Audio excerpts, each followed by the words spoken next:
Hello, everybody. Welcome back to not another Isekai show all about the current season's anime. Right? We got the current stuff we're watching. That way, you know what not to watch. How many of them are Isekai? Always too many. Too many of them every dang season. But we're reaching the end of the season this time.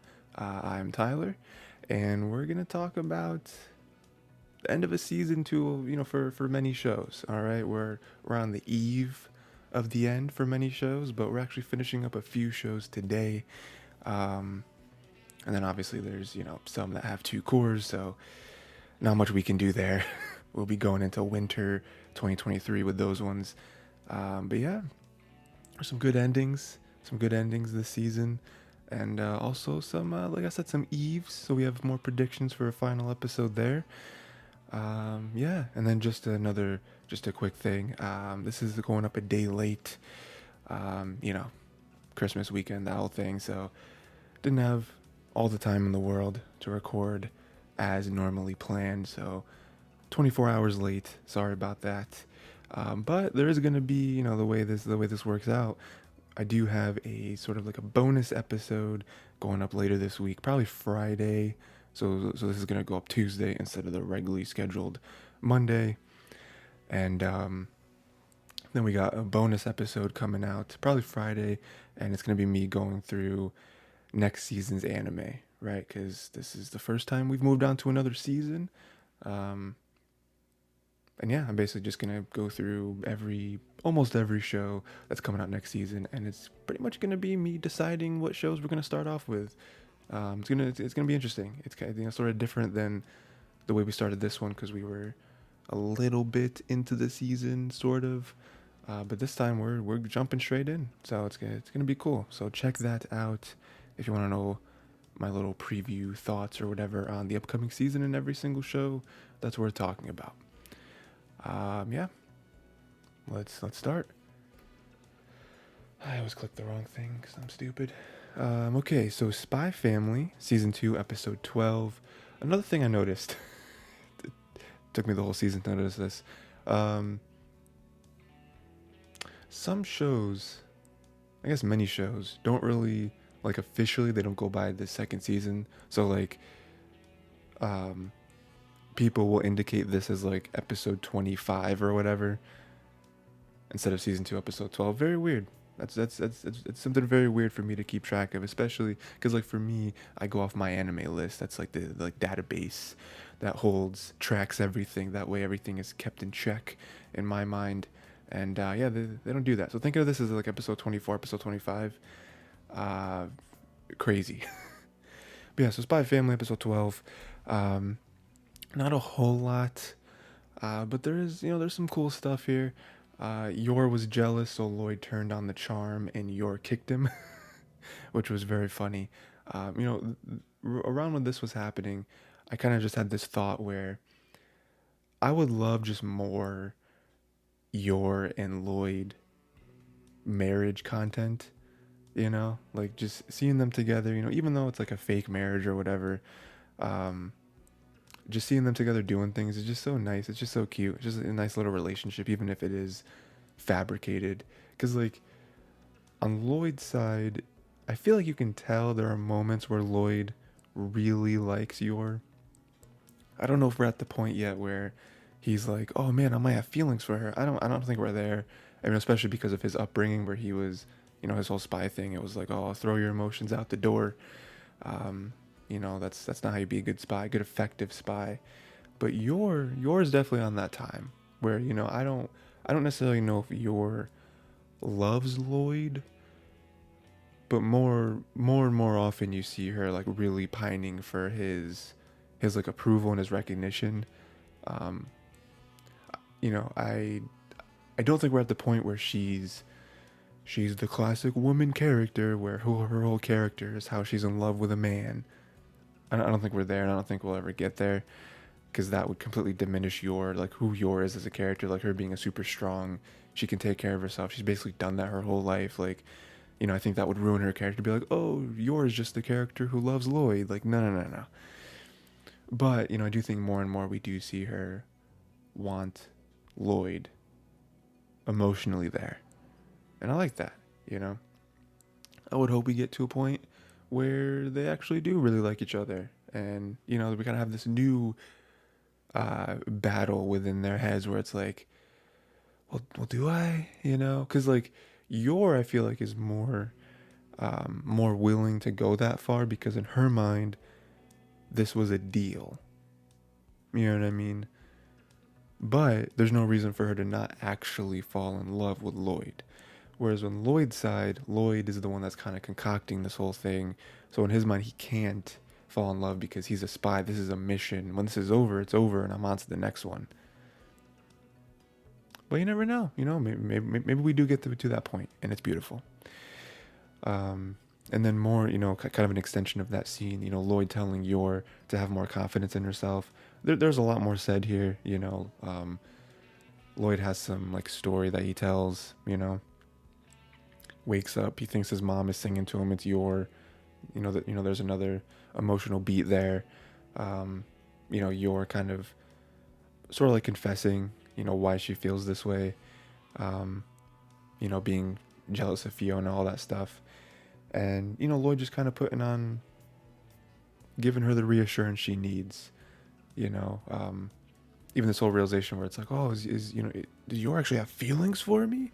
You know, and it's like, well, you know, maybe, you know, I mean, she's put in this wife role, and for her to see someone else that could possibly take the role, you know, even if it is just for her own selfishness, where it's like, oh no, if he replaces me, then I'm on my own, and then I'm in danger of getting caught by the secret police for them thinking I'm a spy. Even if it is for the selfish reason, I mean, she's allowed to be jealous, right? And I don't know. It's very nice because, you know, because then it ends with Lloyd being like, I want you to continue being the mother to Anya and also my wife. And yours like, oh my God, she's something really, really like dorky where she's like, she says, I humbly accept. And it's like, all right, you are. But again, it's just another nice moment. You know, like I said, I'd love to see more content of them just together. Um, I don't know. It's nice. And then we move on to the kind of the other half of the episode where Becky takes Anya out for shopping. You know, and again, that's another side of this show where we do have more relationships forming and building, and, you know, not only on Anya's side where Anya seems incapable of many things, but also we see a peek into Becky where Becky is probably way more appreciative of this relationship than Anya is. Not to say Anya isn't, but just the baggage that Becky has, it just means so much more to her to actually have a friend, like a close friend that wants to be her friend, you know, because she doesn't really like, I don't know if it's super obvious, and I guess I wasn't really thinking this way until just now because that's the whole point of the scene, or this whole, you know, other plot to this episode is to make you think about this. Like, you don't ever really see Becky hanging out with other people. Only Anya. You know, and then that's just capitalized with this whole thing because it's like we sort of see why she's a little abrasive, you know, she's a little doesn't really want to play by these rules. She has her other, you know, her whole steez, right? And it's just not really what you're supposed to do, I guess. And so then she starts to play along, and she hates it, right? She hates it. But then Anya comes along and she's like, I love it. You know, I love it. And yeah, and then, you know, I also see, you know, the nice little thing with I don't know, what is it, like the servant or whatever. Um you know, she's noticing how Becky acts and how they're together, and, you know, kind of pushing her along, you know, when Anya's giving her the present and Becky's like, oh, I don't know if I should take it, cuz she's thinking about you know, like, oh, it doesn't in line with the fashion sense of the family and whatever, you know. So, you know, she's still trying to fight in her head with her love for Anya, but then her like duty as the next, you know, uh, the next lead of her family, and then the servant sees this, you know, like internal struggle, and they're like, you know, it would, you should accept the gift because if you don't accept it, then, you know, you're sort of, like, disrespecting the family name or whatever. She makes up something that sounds half believable, and then Becky's like, well, I guess in that case, I guess I'll have to accept it. Very, very tsundere. But again, we're building up these characters that you don't necessarily ever feel like you needed them to. Like, I didn't know that I needed more Becky. She's just kind of like the friend of Anya. She is kind of spicy at times, but at the end of the day, she does have her back, and that's really all I feel like I needed.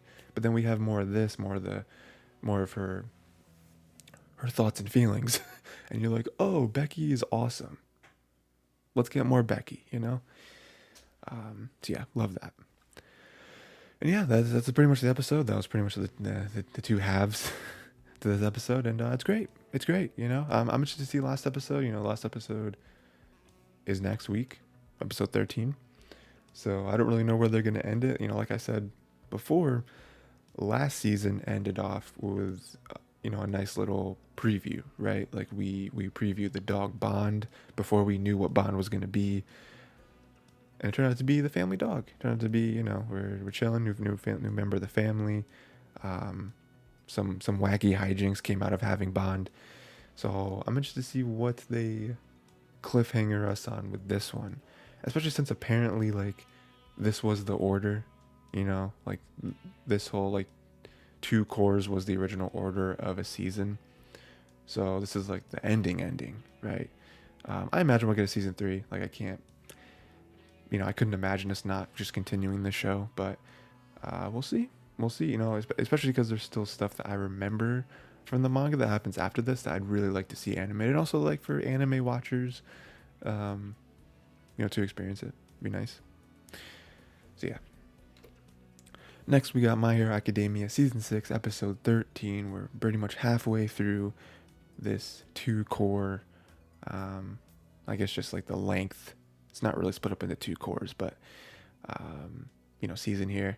And, yeah, again, not too much, but there's a few things of note.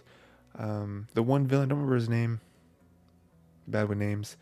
But, the one villain, the one, like, theatrical guy, he starts, like, taking chunks of his body to not only wriggle out of the, best genist's trap, but also to use as, like, a weapon and to, like, save for later. And, like, he's bringing up people and everything. And it's, like, it's kind of like his episode, showing a little bit of his thoughts, some stuff that he's thinking about with, like, before the mission and all that. And, yeah, so we have a lot of him, and this is just kind of going more to show, like, what people are willing to do, in, like, the League of Villains, like, how much they want Shigaraki, their leader, to win and to succeed, and, like, they're just a bunch of random people who came together just because they're sort of outcasts, right? And that sort of makes their bond strong, like, they're in this together. They want to win. They want to, they have their own goals, right? So, and then Midoriya thinks Shigaraki's asking for help under All for One. This was an interesting moment. Not that they've never done this before, but them sort of, that being a little bit of a gateway to, I don't know if they're ever going to redeem Shigaraki. I feel like that would be a crazy twist, and they'd have to do a lot because he's killed many people in just the past couple days. So I don't know that they can ever fully redeem Shigaraki, but to kind of humanize him a little bit, to ground him a little bit, and to be like, hey, he's not all for one. Let's separate these characters for a second. Not saying they're not both evil, but they're not the same person, right? And I think that's an important distinction, especially with all the different narratives that are being thrown around with this season, especially with the whole, how good are the heroes? How good are these people that you call heroes? How much good do they do? Can they just do anything they want and mask it as justice, right? So there are a lot of themes being played around with this season. So then for them to have that little sneaky thing and be like, well, Shigaraki maybe doesn't really want to be with All for One. it's something to think about. It's a little seed that's planted. Again, we're only halfway through this 25 episode season, so I'm sure that'll come back around at some point. I don't think they're just gonna go off and do something else for the rest of the season. I think that'd be crazy.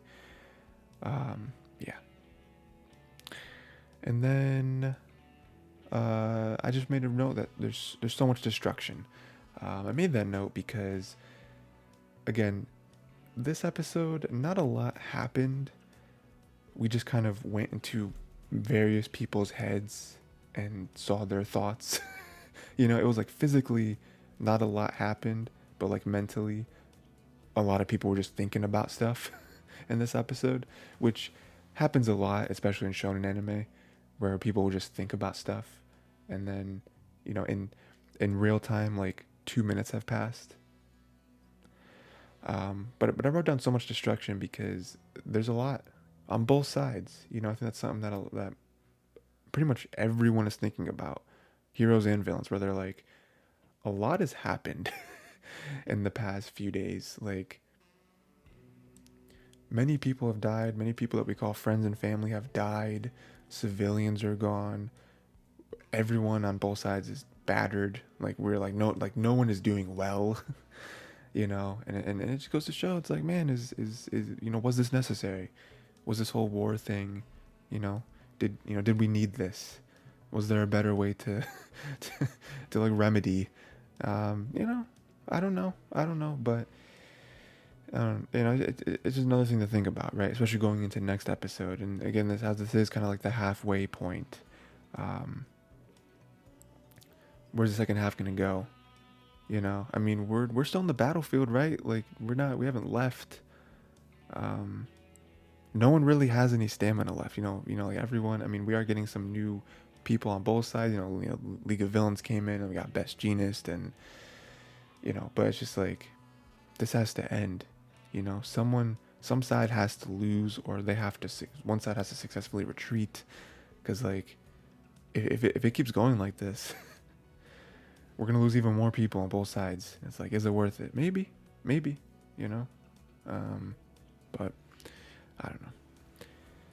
Next, Mob Psycho 100, Season 3, Episode 12. This is the final episode of the season, and this was a nice one. This ended in a way I didn't quite expect. It also ends very nice. I don't really know if there's any like super cliffhangers. Apparently, this is like the end of Mob Psycho, or so I've been told. Because I was talking about last week I was talking about like, oh, next season, what's gonna happen, blah blah blah, and then I was told, oh no, this is it, like this is the end of the manga. It's like, oh, okay, didn't know that. Which, with that knowledge, I think that the way this episode ends is very fitting. So. We have the end of the whole crazy Mob thing.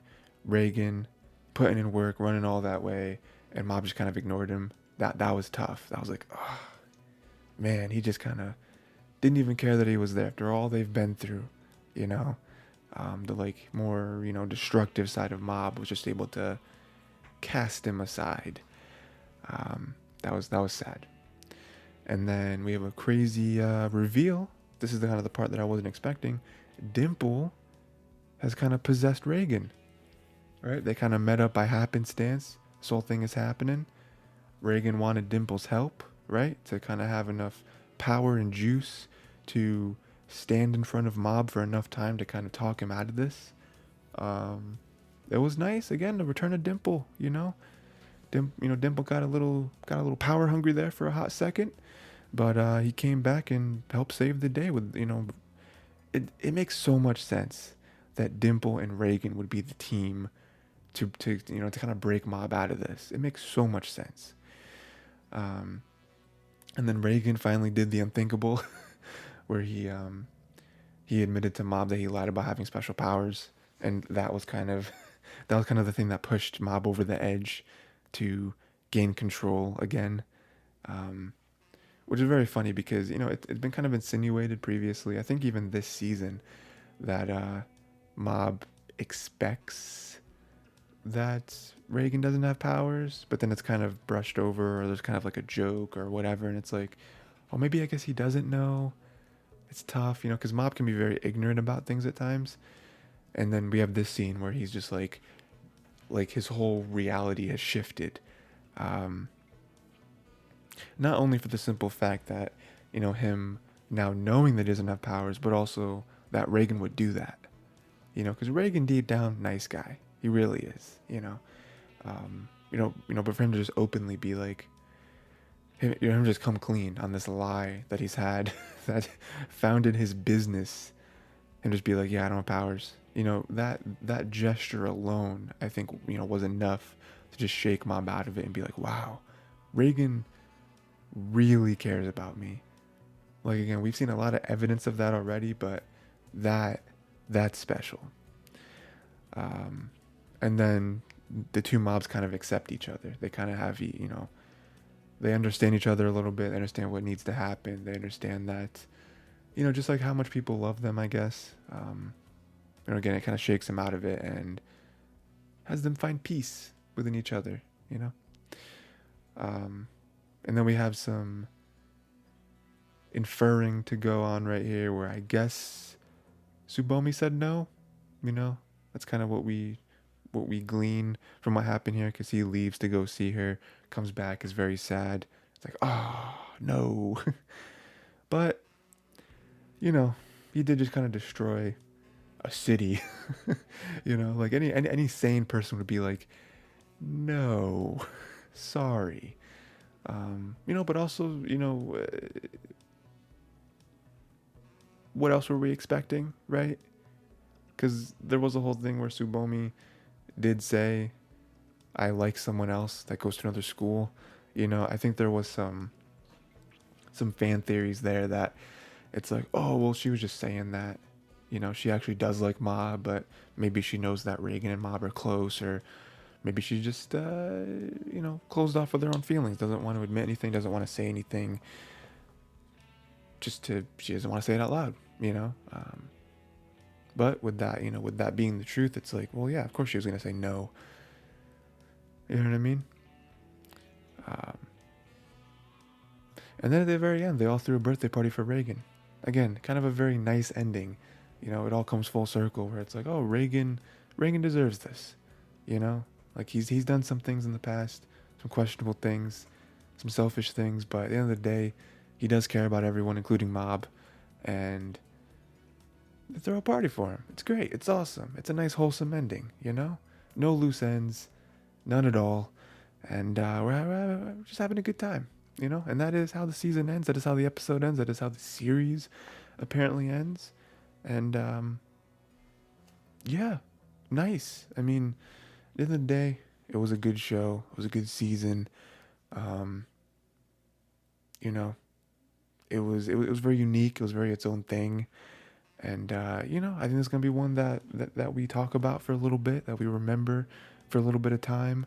I know for many people it'll go down as one of the best shows ever. But yeah, I just thought I thought it was a great show. It was a great show, and it really played with your expectations here and there.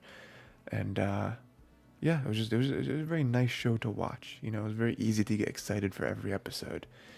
But yeah, Mob Psycho 100.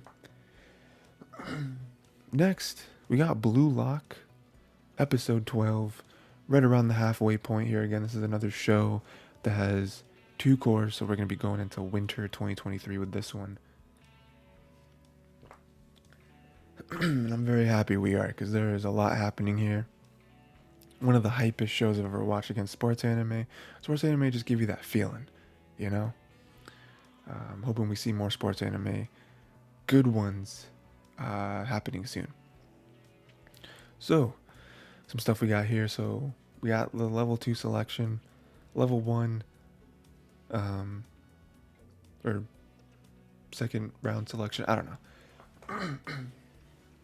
So, level 1 here, we got the hologram, no problem, right? Isagi figured it out, easy peasy, right? Level 2, now we got dummies, kind of in the way. Okay, that's a little bit harder, but you adapt, right? You learn where they're going to go, you kind of learn the patterns.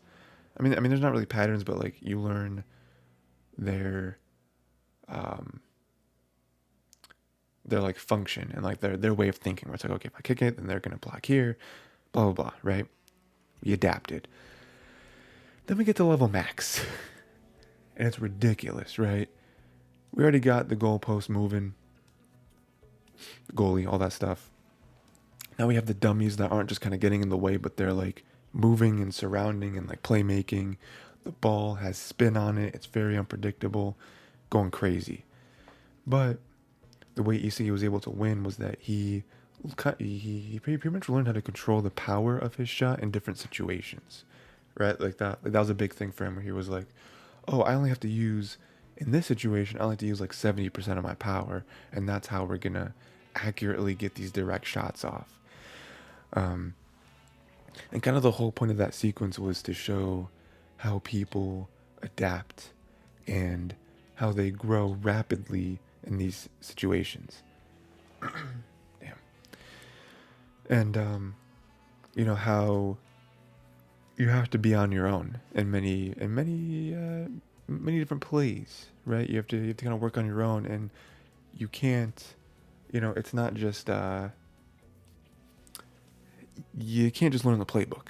You can't just learn the playbook and be like, okay, I mastered it, we're here. Like, no, like anything could happen in soccer. Any different plays, any different people in your way, you face off, you blah blah blah situation, double team, triple team, anything like that, right? And so I think that was kind of the point of, because this whole thing happens kind of very quickly, and it's just kind of scoring goals, holograms, all that stuff. But I do think it goes to show where it's like, okay, last thing we're playing on a team. We did kind of put in your head that it's you do want to do your best individually, but you do have a team to rely on. And this one, it's like, what can you do by yourself? What can you do without a run up, without a game plan, without people passing to you, without people, without teammates there to distract and take the attention off of you and kind of give you this perfect one-on-one situation. Like, what can you do? And I think Isagi proved that he is resourceful. That was one thing going into it where I was like, is Isagi's weapon, can his weapon shine in a situation like this? And I wasn't sure at first, but then he was able to use it and be like, okay, look at the field, calculate everything in a millisecond, because again, his mind is his weapon. He doesn't really have like crazy athleticism. He doesn't have like a crazy power, crazy speed, crazy dribbling, like nothing like that. So he is a very interesting one. He is very like, he is like the general on the battlefield, where it is like, I can score myself, but I'm also very good at putting other people in the situation, which, I think it's funny because the whole point of Blue Lock is for you to be the ultimate egotist and you to kind of do stuff yourself. So for him to, for part of his power, his weapon to be helping other people, it's interesting. It's interesting. Yeah, so he wins, all that good stuff. I love the moment where Bakura comes in and he just assumes that he's gonna be on the team with Isagi. It's just it's so Bakura to just be very direct like that. I like that. And then Isagi's like, "Oh, why does he just assume?" It's like, well, I mean, I don't mind, but I just assume we're gonna be on the same team. And crazy twist here, right? Because it's like, okay, obviously, he wants to have like Ishigi or Kunigami, because they were kind of the top people he was close to. It's people I'm comfortable with, all that stuff.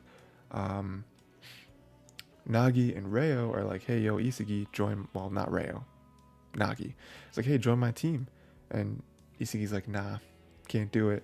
Just because he doesn't feel comfortable. He wants to work with Bakura. Doesn't work out. And then Nagi's like, all right, I'm gonna join your team. Which is really funny because he just kind of abandons Reo. But, he does have a good point where he's like, hey, we weren't the strongest together. We need, I think it makes sense for Nagi to want to break off and be like, hey, maybe there's other stuff I can learn from not being with you and being with other people. And then when we rejoin up, we're gonna have new skills that we could have never gained from being with each other. We need to branch off and learn from other people, learn from other teammates, because we don't want to get stuck in this box. So that's kind of what we did. We lost against this team.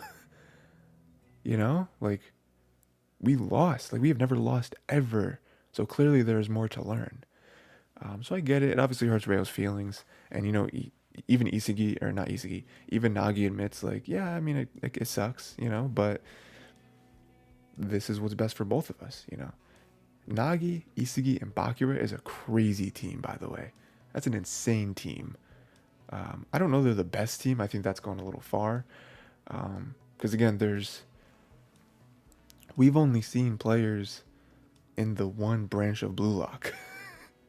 There are 4 other branches of Blue Lock that we've never seen.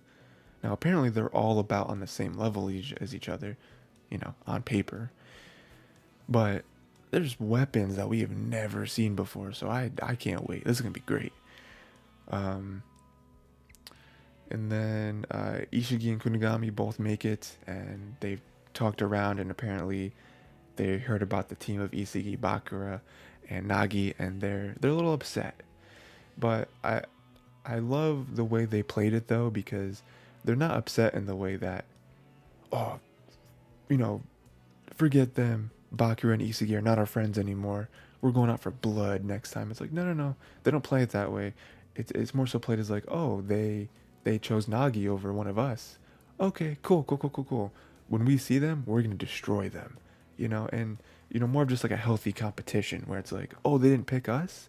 we're going to prove to them why they should have picked one of us. And it is more of like a friendly competition. Of course, they want to win because at the end of the day, I think only one person can win Blue Lock. So at the end of the day, they have to win. But, I do like that it kind of put a fire under them where it's like, they chose Nagi over me, over Ishigi, over Kunigami. No. We're about to ball out. And so, I love that. I'm interested to see who they pick for their third, too. I thought, here's the thing. They were talking about that, that whole scene. And Ishigi and Kunigami were like, I think you know what we have to do. And they're like, yeah, I'm thinking the same thing. And at that point, I'm like, they're going to pick Rayo. They're going to pick Rayo, team up with them, kind of like a tit for tat sort of thing where it's like, oh, you picked Nagi? Well, we're going to pick Rayo. And we're gonna win, right? But then they were like, let's team up, and then it cut, and I was like, oh well, yeah, of course. Like, was that really something you had to vocalize? Like, of course you guys are gonna team up. Why wouldn't you? And then we see the rules for this next leg, and let me tell you, I was in love with this whole next section because I can't wait to see some of the matches that come of this. It's gonna be interesting because it's like a 3-on-3. I don't know if they play with like a full court or not, or like a full pitch. I don't really know what that's gonna look like, but the premise, if you guys missed it or if you misunderstood, the premise for this next leg is that we're gonna do 3-on-3s, right? We're gonna play each other. The winning team steals a player from the losing team and is now part of their team. So you want to win, but also to steal a player. And then once you win, you become a 4 team, and then you have to face 4-on-4. And basically to win this whole leg of second selection is to get a 5-on-5. Now, I don't know if you have to win a 5. Well, probably not. I guess you have to win a 5. You just have to get to 5 people, I guess, on your team, and then all 5 of you advance, right? And then, if you lose someone, then you do a 2-on-2, and then if you lose a 2-on-2, obviously the winning 2 team picks someone, nabs someone, and then if you're the solo man, you're out, basically, right? That right there is genius. I love that. I love how it's like us versus you, and then we get to steal someone. It's very something I just thought of. It's very fitting. I'm wearing my brand new Yu-Gi-Oh shirt. Love Yu-Gi-Oh. It reminds me of Battle City. Is that what it was called? The one after Duelist Kingdom. Duelist Kingdom was like the first arc of Yu-Gi-Oh, and then Battle City I think was the next arc where it really opened up. And in Battle City, I'm just gonna call it Battle City because I think that's what it's called. Um, if you won your duel, you got to take a card from the loser. You just got to take one of their cards, um, which was crazy, you know. Um, I think there are probably like real tournaments like that too, like in real life, where it was like, hey, you lose. But yeah, so yeah, so it's kind of like that. But also, there's something. Oh yeah, the also crazy variable to this is that both teams have to agree, right? So like one person can't just throw it on the gauntlet and beat, and now the other team has to. They're required to accept the challenge. No, no, no. Both teams have to agree to duel each other, which is so. Oh, that's such a good thing because there's more strategy there, where it's like we get to pick who we want to face because there's strategy where it's like, okay, we want to win because we have to get to 5 people, so we want to face teams that we believe we can beat, but you don't want to just face like the scrub teams. I mean, and there isn't really any scrub teams because really, again, they're all sort of on the same level, um, but you don't want to face the scrub teams because then the person you have to pick from is part of a scrub team. Like you don't want any of them, so it's like there's a weird balance of like you want to face teams that are good because you want to get a good player, but you also don't want to lose. And it's like, but then if you lose to a good team, you might get put on their team, and it's like, oof, now we're here, So there's a lot of like 3D chess, and at the end of the day, it's just like, let's not think about this too hard. We're gonna face you, and that's kind of what Isagi does, and Nagi and Bakura are right there with him, you know. But that is kind of what Isagi does, where he's just like, you know what, we're facing this team. I hate these guys. These guys suck. Because part of me, I was like, I don't want to face this team, and not because they're ranked 1, 2, and 3, but because it's like I don't want any of them on my team. They're all weirdos. They're all freaks. I don't want any one of those people on my team. But Isagi's like, oh, they're the strong guys. They're the ones that are you know, third string over there is going through a crisis. But they're the guys. They're 1, 2, and 3. Okay, okay, already. Okay, we're gonna beat them. And I just love that energy. I can't wait to see this match because again, I don't know what it looks like. I don't know if they're on like a full pitch. I feel like that's a lot of running to do for 3 people. I assume they're gonna have like a truncated type thing, but it's gonna be interesting. It's gonna be really, really, really interesting. I can't wait to see it. And also, those are 3 people that we haven't really seen before, right? So I don't know what their weapons are. And also to see Bakura and Isagi and Nagi be on a team together, oof, that's gonna be crazy. And that's Blue Lock. Next, we got Eminence in Shadow, episode 12. We're over the halfway point, and there are 20 episodes in this season. So, Eminence in Shadow, episode 12. This is a show for me where at this point stuff just kind of happens. you know, um, I've kind of lost the thread of what the show is about. But we're here. We're too deep at this point to drop it. We're 12 episodes in. We're gonna ride it out. So the Venom guy, this like assassin or whatever, he just got eviscerated by the Shadow Garden girl. I don't remember which one it was. Alpha, Delta, Beta. I don't know. I don't remember. But just got eviscerated because he was talking all that trash. He was going in. He was really fast, and then she just like shadow dodged him and just did that thing where she like passes him, and they're both standing there, and it's like, ooh, what happened? What happened? And then he just explodes into 75 different chunks of flesh, and it's like, oh, she was not the one. She was not the one to play with. It's something I really like, man. Listen. There are some shows that do OP characters wrong, and it's just very boring to watch. And there's other ones that are just hype, you know. And this is one of those ones where it's like the Shadow Garden just full of killers, you know, and I love it. Um, the cult was training demon girls to fight other demons. Yeah, it's kind of like the weird thing that's coming out about them, right? It's how they're building up their whole organization. We're doing what we got to do, you know. But I'm sure we'll explore that a little more. The cult also used the hero Oliver to capture Diablo's left arm. Again, doing what we got to do. That seems what the cult's whole MO is. You know what they feel is right. Um, but they were using it. Oliver didn't really know what she was doing. She just kind of thought she was going out there, being the best that ever was. Catching all the Pokemon, and it's a very common trope. The whole organization, like Shadow Company, whatever, mistreating, taking advantage of the one hero who just wants to do right. It's like, ooh, you're doing right, but not really. So we've seen that before. And then those beads can give great power and eternal life.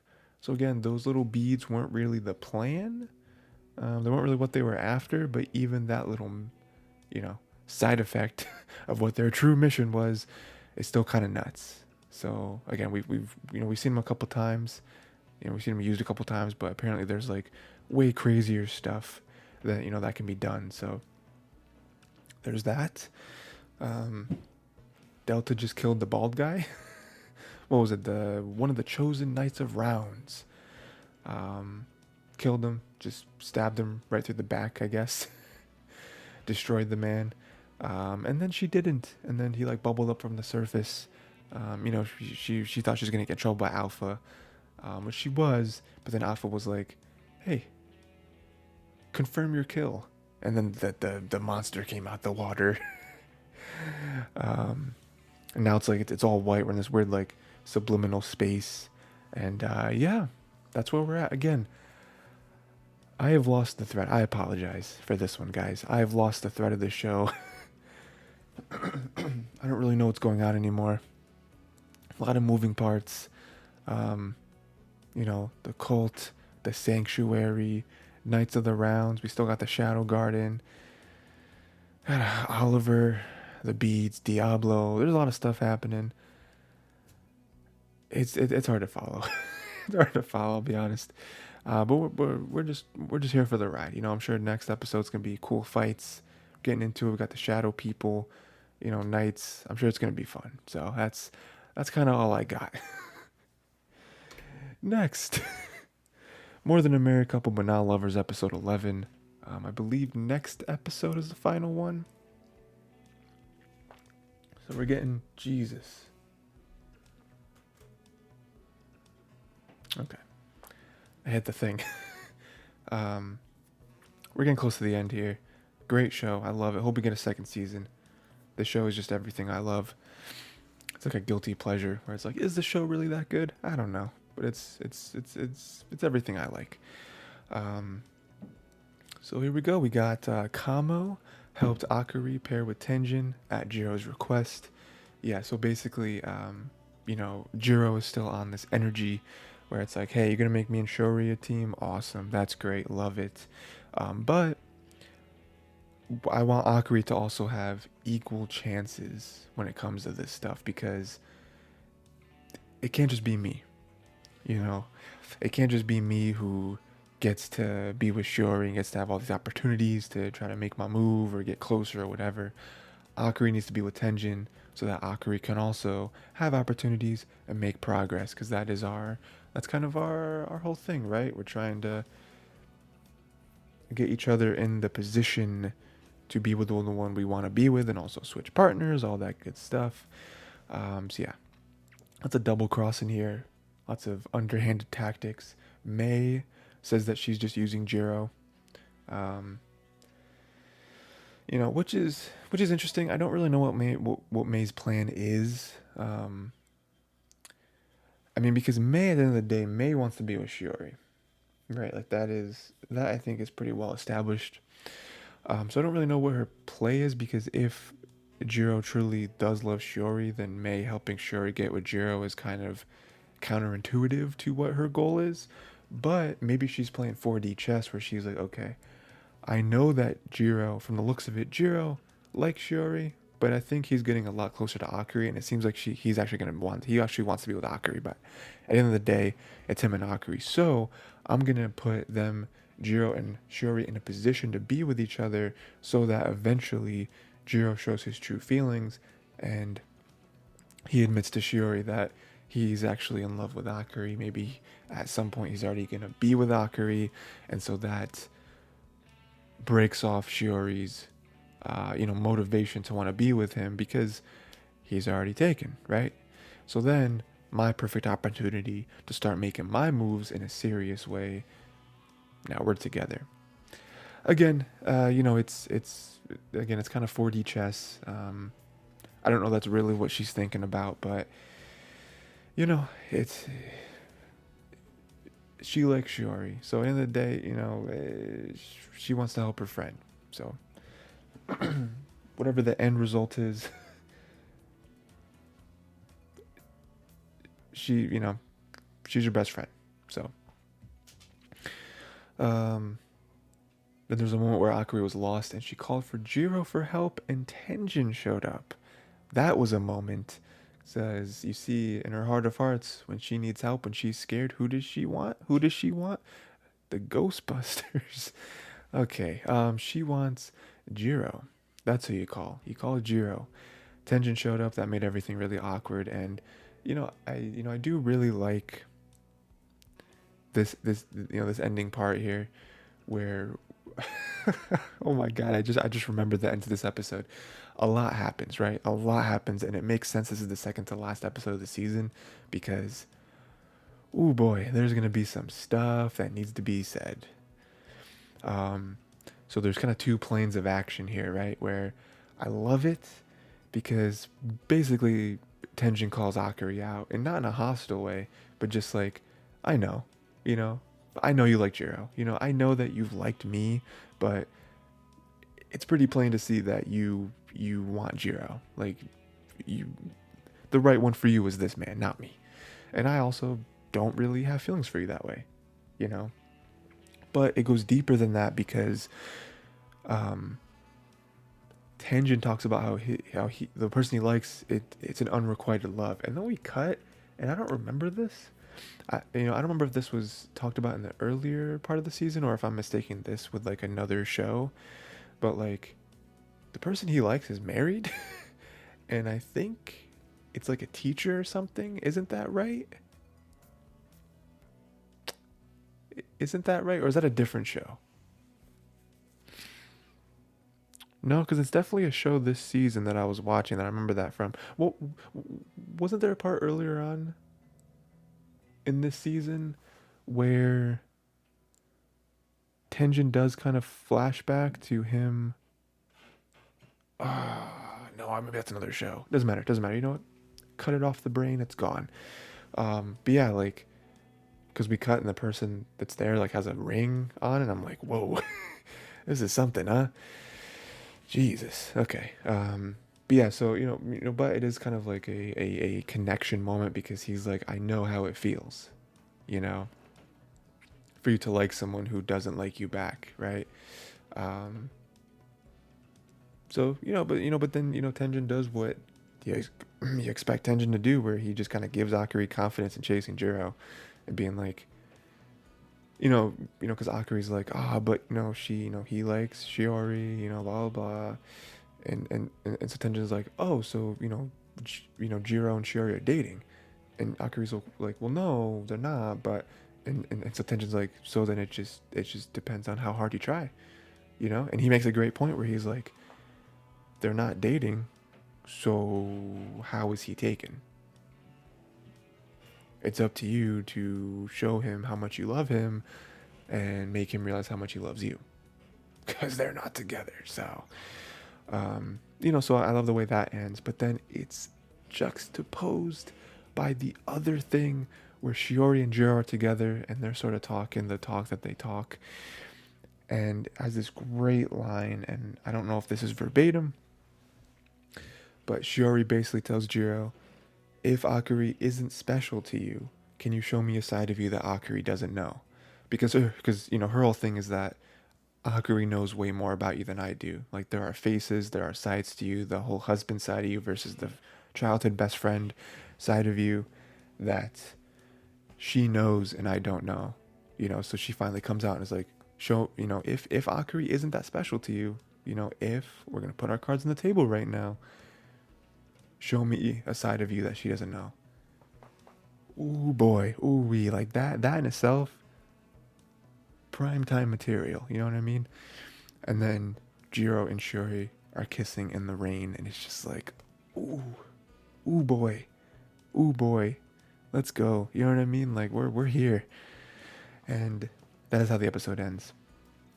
Let me tell you, when I say next episode, the last episode, and there's some stuff that has to be said,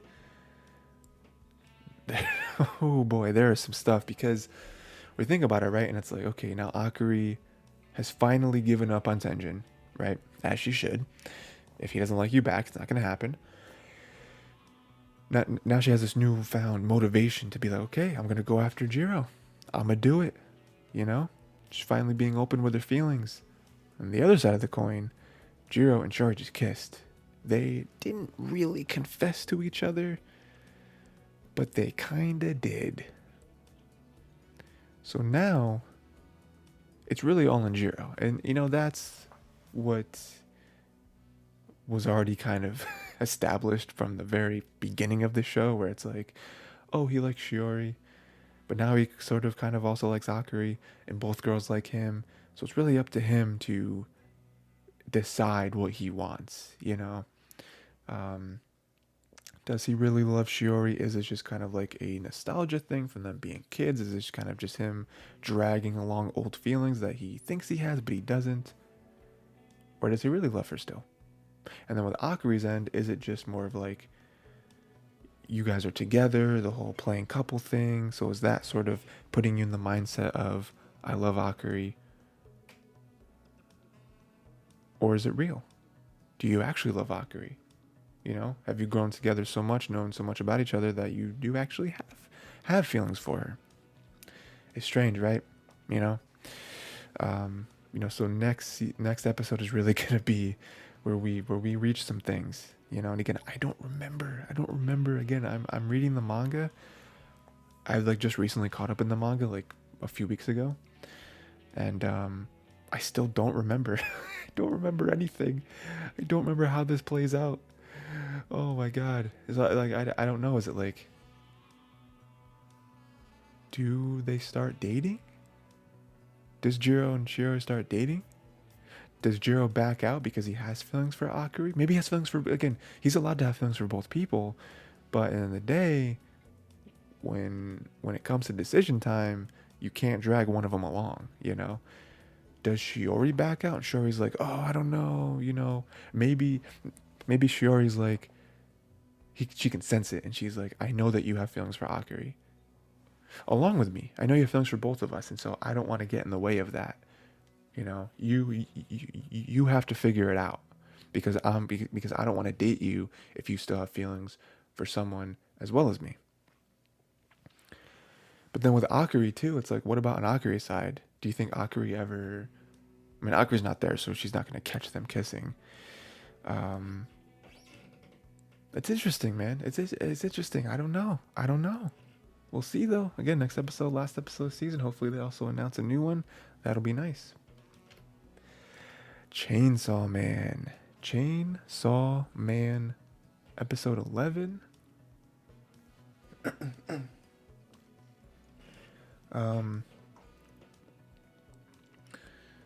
We're here, man. I think next episode is the last episode of the season, I believe. A lot of stuff happens in this one, guys. A lot of stuff happens. And a lot of stuff gets set up, too. So we have that devil wants to live. It was like the future devil, I think is what it's called. I don't know. I'm just called the future devil. Future devil wants to live in Aki's right eye to watch his amazing death. That's kind of the deal that he has, right? Which seems like nothing. You know, I mean, Aki didn't really have a whole lot going for him anyway. what do you have, only like 2 years left to live or something? So it's like, I don't really have a whole lot for you, dog. Um, but all he wants for help is to be in his right eye to watch his death. So apparently his death is going to be grand. But now Aki has the power of the future devil, so that's cool. That's definitely going to help him. That's definitely a pretty powerful, pretty powerful tool at your disposal. Then we cut to teacher and Makima have a somewhat tense conversation regarding her motives. Um, yeah, they have this kind of underlying beef where teacher is just like, hey, I'm with you. I'm with you all the way. Whatever you do, sacrifices you make, all that stuff, as long as it is for the betterment and the safety of humans. As long as everything you do is for that purpose. And Makima doesn't quite give the answer that he wants, you know. It's kind of like a generic thing where, yeah, of course, everything is for that. She gives whatever, and then teacher just says, "You're a liar. You're lying to me." But there's really nothing he can do about it. Like, what is he realistically gonna do? Like, is he gonna kill her? Like, no, that's not gonna. Like, why? Like, why? That doesn't make any sense. But it's just like he's kind of in a tough spot where he has to trust her. He has to help because he can't prove anything. Like, we don't really know what Makima's true motives are. So, oh man, Makima's not the one, man. I'm just gonna put it there, and we get to the next scene. Makima took Yakuza loved one's eyes so they'd be more willing to cooperate with her request. That whole scene, dude, Makima, if Makima's not your favorite character in the show, you're just wrong. Like, you just objectively have a wrong opinion. Because, like, she is stone cold. Like, she is so calculative, it is ridiculous. It is absolutely absurd. That whole scene, the Yakuza guy is kind of like throwing his weight around. He's got all these people in the room, blah blah blah. He's like, "Oh yeah, sure, we'll help with you, whatever, we got you." And then Makima's like, "All right, but I need all the names, every name in existence that you got." And Yakuza's like, "Nah, why would I do that?" And then it goes the whole thing where it's like, "Oh, because if you take us out, then other foreign gangs are gonna come in and they're way worse than us, blah blah blah, whatever." And then he insults her. Like, at that point, he's making his points, but then he insults her and he's like, "Oh, but I've heard that people in public safety, private safety, whatever, they don't like finish school or something. They're like dropouts, I guess. And so so maybe you're just not smart enough to understand, or the complexity of the way the system is, or whatever." And I'm just like, what? And then Makima throws down the eyes and she's like, "Here's a bag." And he's like, "Huh, bribes?" And she's like, "Oh no, those are the eyes of all your loved ones." Yo, that's crazy. And they start freaking out, and then like the one guy comes in and like basically like, I think he puts his hand on her shoulder with like a knife or something, and like, he doesn't actually go to swipe, but he's like threatening, like, "What do you do?" Blah, blah, blah. And then she just looks at him over her shoulder, and she just gives like the coldest smile, the coldest smirk you've ever seen in your life. And then his nose starts bleeding, and he falls to the ground and presumably dies. And then she just goes off, and I forget what she says, but it's basically just like, "I am not the one to play with." That's basically what she says. you know um and at that point it's just like, the, how do you not like Makima at this point? Like, how is Makima not one of the illest anime characters of all time? Like, previously, do you remember what she did previously? Do you remember back on the train where she got shot in the head twice, lived, and then somehow, we still don't know how she did it. We still have not seen how she was able to do it, but she punched like like like like dinner plate sized holes in all of their chests and then just walked off the train. Do you not remember that? Do you not remember where she was sacrificing criminals and then just like squishing bad guys out of existence? And now, apparently, she has the ability to just look at someone. Not even has to look at them. I guess because it happens later too. It happens later, where people are just nose bleeding and then falling to their death. What are her powers? What has she given up? How many devils does she have contracts with? Like, there are so many questions surrounding Makima. It's like, oh my god, she's so ill. She's absolutely the illest. And then we cut to some like mission stuff, right? We got some introduction of some other crazy members of the team. We got Shark Fiend, who was kind of crazy. He can like swim through any surface, which is dope. We got the Violence Fiend, just all about violence, you know. The Spider Devil. We got the Angel Devil, who I remember the Angel Devil from the manga, and I believe the Angel Devil is absolutely bonkers. But we'll get to that when we get to it. So just an introduction of some new characters, which is cool. You know, some like special people that are needed for these kind of dangerous missions. So and so like I was kind of mentioned earlier, Makima is always just in some remote location, just erasing people from existence, like always. Like wild. Like I can't believe the season is ending. Like I need more Chainsaw Man. They better announce a new season of Chainsaw Man at the end of the season, because we need it. It'd be crazy. Like I can't see a reality where we don't get more Chainsaw Man. I just can't. And then what do we got? Aki is using the Future Devil to help him fight the Ghost Devil, which is cool, right? He can see like a few seconds in the future. So he's kind of holding his own. But the problem is that, or I guess the kind of like reality of the situation is that it doesn't make you better though. Like you can see in the future, but you still have to like react to everything that's happening, and so the Ghost Devil basically overwhelms him, and the episode ends with him getting choked out. We don't see how it ends. I don't know. Is Aki about to die? I don't remember if Aki dies in this scene. He could not. That'd be a very sad scene, definitely, especially after he does all that. So I think that'd be a weird ending for his character, but it could happen. And yeah, can't wait for next episode. Again, I believe next episode is the end. So I can't wait to see what happens with Aki, if he dies or lives. Where are Denji and Power? Oh yeah, they're with all the fiends and the devils and stuff, basically going through, and I think they're going after those people, right? Like the people they faced before, like Machete Man and the Snake person, right? Isn't that who they're going after? And then just more Makima, what else is she gonna do?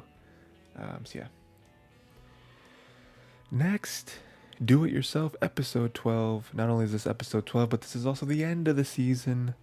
And I love it. It basically ends the way I thought it was going to, and that's not a criticism. That's just the show is the show, and you get pretty much what you expect, and that's okay, because it's lovely. It's absolutely lovely. So Ray let Serafu put in the final screw. That is very thematic. Definitely not using that word correctly. Because the very beginning of this whole club thing, you remember, she let Serafu put a hole in like the little bookcase thing she was making, and she did a terrible job. And so this ends with them putting, Serafu putting a screw in their biggest project they have and doing it cleanly, very professionally. So nice little full circle moment there. Serafu thanked Piran for helping. That was a very touching moment as well, because, again, Piran started this whole thing being a very tsundere character. She still kind of is, but, not wanting to help, basically calling, whole thing dirty and dusty and all that stuff, and for her to come around and want to help and also kind of reignite her friendship with Serafu, I think was very nice. Um, Jobco is leaving. Very sad moment. I forgot about this. I forgot that she was only staying for like a semester or whatever. Um, so it sucks that she's leaving. We love Jobco. So they got her all gifts and they're all varying. They got her the manga to the Sunflower Girls and then the light novel to the Sunflower Girls. That was funny. Got her like a tiger statue, a drawing of herself. So yeah, it was very nice. And then she was very strong, but then by the end of it, she just broke down and cried because it was like, damn, like I'm not gonna see you guys anymore. Like that's so sad. So many memories. You know, but she's obviously welcome to visit again anytime she wants. But I hope she does. And then even on top of that, Piran's mom leaves the hammock up that she was sleeping in, little upstairs area, so that Jobco can come visit again. It's like, hey, we're not taking it down because you are coming again. You are visiting us again. Like, don't no, we're not taking that down. We're not gonna like end it. Like, no, we're leaving that up so that you have to come back. you know. I also love that Haruko and Piran's mom both got her that like seaweed stuff. She's so happy. She's like, oh, that has so much. It's funny. And then Serafu and Piran build a swing for the treehouse. That's kind of how it ends. It ends on that. Well, not really. There is a little more stuff I want to talk about, but and they do build it, including the parts for the bench that they used to have with their little badge thing on it. So again, a very nice moment, and that kind of like building up their friendship even more. Building something together. It was very nice. Yeah, again, just a very nice show. It does end with them getting more members though. There's a couple girls that come by and is like, hey, what's the DIY club like? They go in the treehouse. So that does give hope that more people are going to join and they're going to be able to continue to do the DIY club. And even if they don't, Serafu has a nice little moment here where she's like, so what? DIY club is still going to exist even if we don't get funds from the school. So what? We'll do what we always do. We'll gather. We'll make small stuff to make money, and we'll build it up. Whatever. Like DIY club's ending? Are you kidding me? No, this ain't the end. So it's nice. Again, end of the season. I don't know if we're getting a second season. I don't think that's been announced or anything.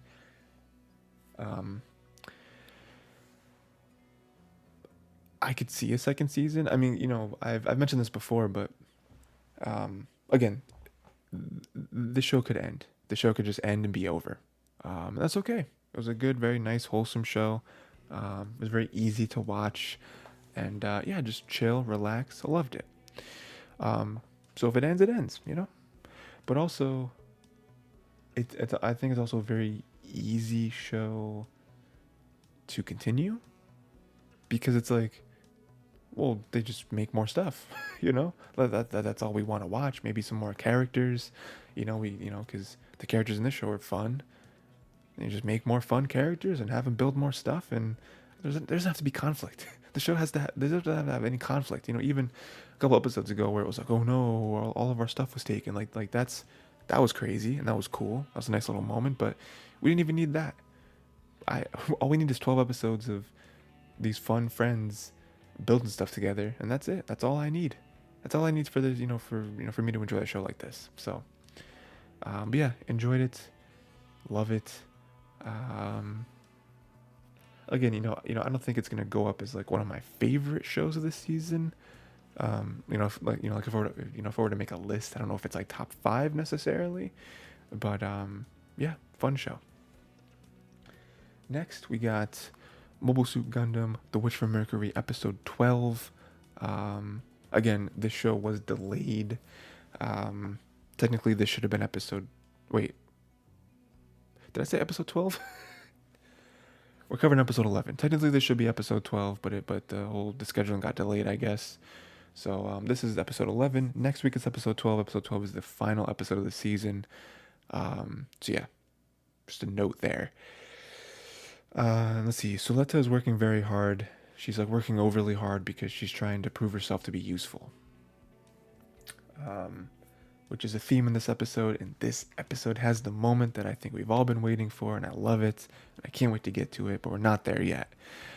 She's working very hard. She's kind of pushing herself to her limit, for something that she feels she has to prove, but she really doesn't. She really doesn't. But we'll get to that later. Soleta didn't get a lunch, and she's drinking water in the bathroom. It's just like, because she's like, oh no, take it, she's trying to not be in the way. She's trying to let everyone else be happy and have that be her thing. And then it turns out that there's no lunches left. Now there is one extra lunch, but she doesn't know that. So she's like, oh, I must have miscounted. Oh, I guess, well, as long as everyone else has one. And she goes in the bathroom secluded drinking water. She's like, I guess this is lunch. And I'm just like, no, where are you? This is so sad. No, like, but isn't a thing where it's like her, her own insecurities, her own fear, because she's talking to her mom and she's like, everyone is scary, I'm useless. And the mom is like, did they say that? And she's like, well, no, but, she goes on her own thing. But it's just like, it's like pushing her into this really sad, dark place. And it's like, if you just communicate, you could argue that, it's not all on her. But a lot of it is on her, where it's like, Soleta, just communicate this with people. Like, tell people, like, these people over the course of this time, they've become your friends. Some of them have become very close friends. It's like, why don't you just tell them? But we'll get to that in a second. We'll get to it right now, actually. That's where we are. We have the best scene of the whole show, where Miorine, she heard everything, and now she's chasing Soleta, right? Because she is upset. She keeps saying, like, if you have something to say, tell me. Don't just sit, And so then she fakes the whole stamina thing, because that was the whole thing with Soleta, whatever. And then she tackles her, she hugs her, she grabs her, she's like, I gotcha. And it's incredible because she starts talking like she's mad at her, and she is, but then she has this great line where she's like, it's because of you that I don't have to run anymore. It's all your fault, that I don't have to run anymore. It's great because she's basically saying, like, you've made my life so much better. Like, I hated everything about my life, basically, that I wanted to run away to Earth. But you came, and now you're the reason why I don't want to run away anymore. You're the reason why I get to have regular talks with my father. Why I now own and run a company. Wow, that was weird. Why I own and run a company. Why I have, like, real friends, it seems like. You know what I mean? Like, you're the reason for all this. It's your fault. And she has another thing where it's like, don't run away. You know what I mean? Don't now you don't run away from me, and then she's even like, if you need me to tell you you're useful, like, if you need me to need you, tell me that. And so it's like, okay. And Miriam's like, no, tell me. I want to hear you say it. It's just like, it's such a good moment, because it's like, there's so many different facets to it, where it's like, it is giving Soleta the confidence back. It is reassuring her that no, Miorine likes you. She loves you.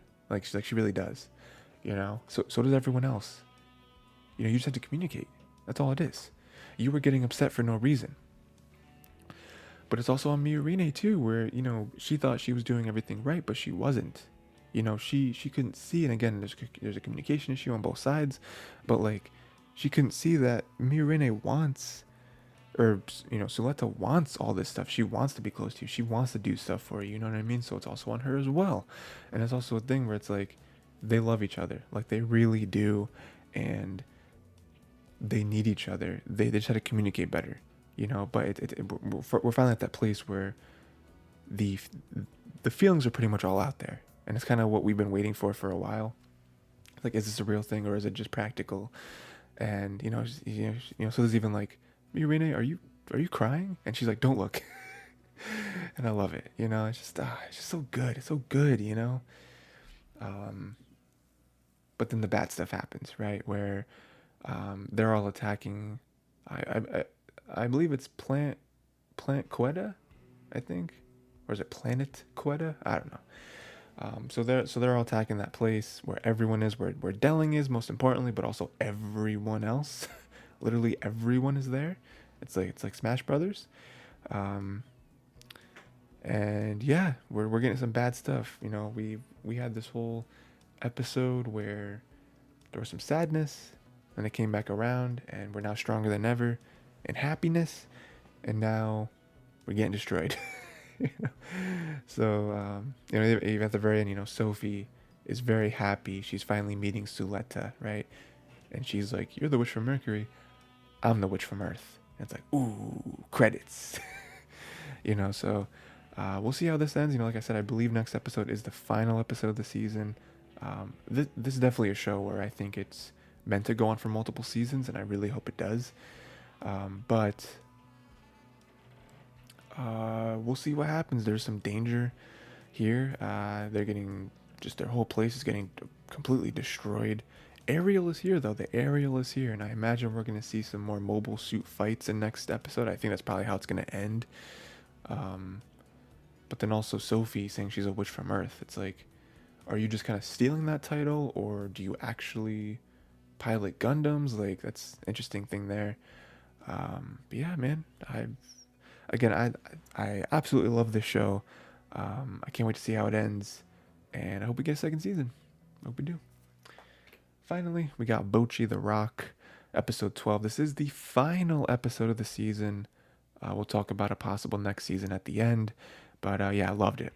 This show that came out of nowhere for me. Like you guys know, I've just recently caught up, and it's incredible. I think on my anime list it has like an 8.9 or something ridiculous. Like an 8.9 is absolutely wild, absolutely insane score. Like that puts it up as like one of the highest rated shows on the entire site. Like that, wild. But yeah, so we get there. We're at the performance at the culture festival. It's what we're all waiting for. And then some bad stuff happens, where the first song is good, right? Yeah, the first song happens and it's great, right? And the second song happens, and Bocchi's first string snaps, and it's like, oh no, which you can still sort of play with only 4 strings, but it's not ideal. And then also the second string is like locked, like the like tab thing that you use to adjust it, to tune it. That's locked, so you can't really mess with that. So really the whole guitar busted, and so now Bocchi's freaking out. But what I love is that they haven't really played a lot of shows together, but they've practiced so much together, and they just love each other. Like the band, they have this band kinship, that they're quick on their feet, right? So Kita, she starts improvising, right? She starts going crazy with her guitar, because she's seeing that Bocchi's in trouble, and they make eye contact, and she's like, "I got you, figure it out. I got you in the meantime." And I love that. I love it so much. And then Bocchi is like, "What do I do? What do I do? What do I do?" And then she has the jar, and she starts going nuts, right? Because again, she's like sliding, I guess, and again, I don't know instruments. I don't really know them at all, but apparently that was a thing that I guess like hid the fact that it was all messed up. It still sounds kind of cool, and her being at her skill level, I guess she was able to make it sound good, right? And it works. Unfortunately, they weren't able to play a third song because they weren't able to play it without Bocchi. But again, just like their improv skills are incredible. And even though all those mistakes happened, like they were still able to come up with a performance that everyone seemed to enjoy and be like, yeah, So I love it, man. I love it. Their first performance in front of all this number of people, incredible. And then at the very end, they're like, "Yeah, Bocchi, say something." And Bocchi's like, "I can't do this. I can't do this. It's unprompted. Like I didn't plan for this." She's like, "What do I do?" And then she does the thing no one thought she was gonna do, where she goes for an impromptu stage dive. There are no music playing. No one is in the feeling right now. No one knows what you're about to do. You didn't like say anything. You weren't like, "Hey, stage dive." She just kind of does it, and no one catches her. No one catches her at all. And yeah, no one, no one caught her in the stage dive. What are we doing? But it's funny, because Boji obviously takes the opportunity to apologize to Kita, and because she thinks she ruined everything, right, with the broken string and now the stage dive that was awkward. But Kita's like, no, everyone actually kind of liked it. They enjoyed it. They thought it was fun. I'm like, okay, it all worked out in the end.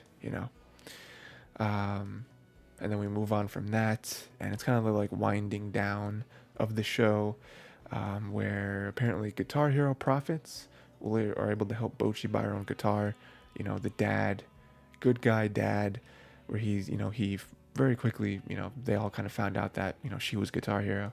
And so they were like, oh, she's getting a lot of views, a lot of subscribers, all that stuff. I'm going to apply for monetization. So now all of her videos are being monetized, and now she's gotten all this money that she didn't even know about. It's like 300,000 yen, I believe, which is quite a bit of money, quite a bit. So that's awesome. And then because of all this money, Bocchi was like, "Oh, all this money, I could pay my quota for quite a long time, probably for like 2 years. I don't have to work again for 2 years. I'm gonna go to Seika and just quit my job." Just like, she obviously couldn't do it. She couldn't do it. She was gonna actually bribe Seika into just letting her quit, which is so weird because it's like, you don't have to. She doesn't have to like. She can't say no. Like if you quit a job, your employer can't say no. No, you can't quit. Like, no, I'm not working. Like, I'm not coming in tomorrow or the next day or after that. Like, so it was so wicked, because she was like, "I'm gonna buy her a present." It's like, you don't have to buy your employer. Like, what? But then also on the other side of it, which didn't really get talked about, but what I was thinking, where I was like, I get her not wanting to work because she still doesn't have that part of herself, but it's like, I don't know, like, you work and you get to hang out with your friends all day. Like, I don't know, I feel like that'd be a nice thing, like you can spin that. But again, it's just Bocchi's her personality. And then the store manager of the music shop said that the guitar must be very happy that it was chosen by Bocchi. It's just nice. It's a nice little moment. Where the store manager, you can see that she really does care about music stuff. Like, she's really into it. She's takes care of all the instruments in the place. Just this little bonding moment with a complete stranger, but it is over music. Showing how this stuff can kind of connect people, all that fun stuff. That was nice. And then at the very end, she get a new guitar. New guitar looks crazy. And Bocchi apologized to her dad's guitar. I was like, "Oh, no, Jay, don't trust me. I'm sorry. Because she has a new one, and now she's probably going to use that new one way more because it's her actual own guitar." So her apologizing to the old guitar is very Bocchi. But yeah, it kind of ends there, and great show. I loved it. Again, I loved it so much. Bocchi probably snuck in and became my favorite show of the season, which is nuts. And then in terms of a second season, I think it's possible. Again, nothing was announced, I don't believe, but it's very possible. I guess there is enough manga to make a second season, so the source material's there. Also just being an anime fan and not even thinking about the manga aspect to it. It's like, of course there can be more. Like, they have not even come close to achieving their dreams. You know what I mean? Like, there's way more story that they can tell. Just like, you just think about it from a story perspective where it's like they're not even close to being the band that they want to be. There's so much more growing they have to do, not only as musicians, but also in terms of like a fan base and going to bigger and bigger venues. Like, there's so much more that could be told theoretically. So I hope it gets a new season. I don't really know how much it boosted like manga sales and stuff like that. Um, I did see somewhere that like the manga sales didn't get boosted that much, but apparently like the DVD sales went crazy. So maybe that'll get us to get a second season. Also, just like critically, like again, like the show has like an 8.97 on my anime list, which is an insane score. Like when a show gets above an 8, that's like, oh wow, the show did really well critically. Like above an 8, it getting almost a 9 is unheard of. Like shows don't hit 9 on my anime list. They just don't. You know, like they just don't. So I don't know. Again, my anime list is not the end all be all, but it is sometimes a very good indicator of like where a show is. So, but yeah, and that is it. Not another isekai for this week. Had a good time. Like I said, we ended a few shows today. We're going to be ending a few shows next week. And then we're riding out the rest of the shows for winter 2023. Yeah, I don't really know what else to say. Like I said, probably Friday, I'm going to be putting out a bonus episode. And if I enjoy it, and if you guys enjoy it, I'll maybe do it every season. Where I'm just going to kind of talk about every single show that I could possibly watch next season. I'm going to pretty much just go through my anime list and click on pretty much just every show that's airing for winter 2023 and kind of talk about it. And that is probably the episode where you guys will see, if you wanted like the first look at what shows I will be starting to cover next season. That's the episode you're going to want to watch. And obviously, like whenever new seasons come out, I try to watch as many things as possible that I like or I might like, but it's gonna get whittled down. This season was a little different because I think I started slightly late, so I already kind of had an idea. But with this season, it's completely fresh, so I might come here with 20 new shows that seem kind of cool, but by like week 4, I might be only covering like 10 new shows. Because stuff gets whittled down, stuff is not good, and I'm like, ooh, don't really like that. Or whatever. So, but yeah, I believe that is it. Yeah, until next time, watch more anime.